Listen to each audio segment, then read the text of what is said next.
பிரபல யூடியூபர் ராகுல் டிக்கி சாலை விபத்தில் உயிரிழந்திருக்காரு. அந்த செய்தி கேட்டு அவருடைய சப்ஸ்கிரைபர் மட்டும் இல்லாமல் பலருமே அதிர்ச்சி ஆழ்த்திருக்கு. இணையத்தில் அவருக்கு பலரும் ஆழ்ந்த இரங்கலை தெரிவிச்சிட்டு வராங்க. யார் இந்த ராகுல் டிக்கி என்பதை பற்றி தான் இந்த வீடியோவில் பார்க்க போகிறோம். ஈரோடு மாவட்டத்தை சேர்ந்த ராகுல் டிக்கி டிக்டாக் மூலமாக சோஷியல் மீடியாவில் அறிமுகமானார்.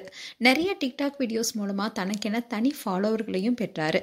இன்றைய காலகட்டத்தில் சோஷியல் மீடியா என்பது ரொம்பவே முக்கியமான ஒன்றா இருக்குது. இதில் பலரும் அவங்களுடைய திறமைகளை நிரூபிச்சுட்டு வராங்க. அப்படி ரசிகர் மனசுல பதிந்த வீடியோ கிரியேட்டர் தான் ராகுல் டிக்கி. அவருடைய நகைச்சுவை வீடியோஸை பார்த்து சிரிக்காத ஆட்களே இருக்க முடியாது. அந்த அளவுக்கு ரசிகர்களை வயிறு வலிக்க சிரிக்க வச்சிருப்பாரு. இவருடைய சேனலுக்குன்னு தனி ரசிகர் பட்டாலுமே இருக்காங்க. இவர் பாலிடெக்னிக் படிச்சுட்டு இருக்கும் போது அப்பா அம்மாவை விட்டு பிரிஞ்சுட்டாரு. இதனால அவரால் படிப்பை தொடர முடியாம போயிருக்கு. அதுக்கப்புறமா வாழ்க்கையில ரொம்பவே கஷ்டப்பட்டிருக்காரு. செருப்பு கடையில வேலை செய்யறது, சாக்கடையை சுத்தம் செய்யறதுன்னு பல வேலைகளை செஞ்சிருக்காரு. அண்ட் அவருடைய கனவே அம்மாவை சந்தோஷமா பார்த்துக்கணுங்கிறது தான். அண்ட் குடிசையா இருந்தா கூட அது சொந்த வீடா இருக்கணும்னு நினைச்சிருக்காரு. இந்நிலைதான் அவர் டிக்டாக் மூலமா பிரபலமானாரு.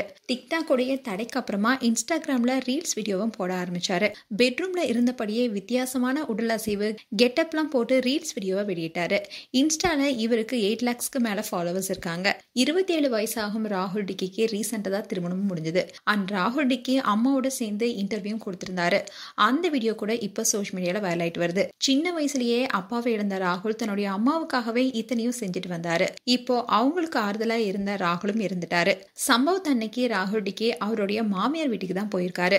இவரு பைக் லவர். தன்னுடைய பைக்ல அதிவேகமா பயணிச்சதா சொல்லப்படுது. அப்போ பைக் கட்டுப்பாட்டை இழந்ததுனால அவர் கீழே விழுந்து தலையில பலத்த காயம் ஏற்பட்டு சம்பவ இடத்திலே உயிரிழந்திருக்காரு. இந்நிலையில தான் இந்த விபத்து குறித்து ராகுலுடைய தம்பியான கிஷோரும் பேசியிருக்காரு. ராகுல் கிட்டத்தட்ட 4-5 படங்களை கமிட் ஆகியிருக்கான். அவனை டெலிவிஷன்ல ஒரு சின்ன ரோல்ல வந்தா கூட நாங்க அப்படி கொண்டாடுவோம். அவன் பெரிய ஸ்கிரீன்ல வந்தா எப்படி வரவேற்கணும்னு யோசிச்சுலாம் வச்சிருந்தோம்.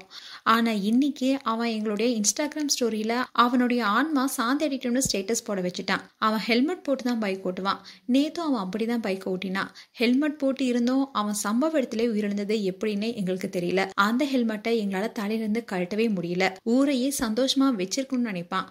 ஒருத்தனுக்கு என்ன கஷ்டம் இருந்தாலும் அவன் நம்மளை பார்க்கும் போது சிரிக்க வைக்கணும்னு சொல்லுவான். மனுஷன் அப்படி ஒவ்வொருத்தரையுமே சிரிக்க வச்சிருக்கான்.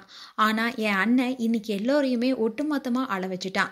நிறைய நல்ல விஷயங்களை மறைமுகமா பண்ணியிருக்கான். வாரமானா கிறிஸ்துவ தேவாலயங்களை முடியாதவங்களுக்கு சாப்பாடு வாங்கி கொடுக்கறது, வெள்ளிக்கிழமையில இஸ்லாமியர்களுக்கு சாப்பாடு வாங்கி கொடுக்கறதுன்னு பல நல்ல விஷயங்களை அவன் செஞ்சுட்டு வந்தான். அவன் இங்க எல்லாத்தையும் சிரிக்க வச்சதுனாலே என்னமோ இனி மேல சிரிக்க வைக்கணும்னு கடவுள் அவனை அழைச்சிக்கிட்டாருன்னு நினைக்கிறேன்னு அவரு ரொம்பவே உருக்கமா பேசியிருந்தாரு. இப்படி ராகுல் இருந்த செய்தி பலருக்குமே அதிர்ச்சி கொடுத்திருக்கு.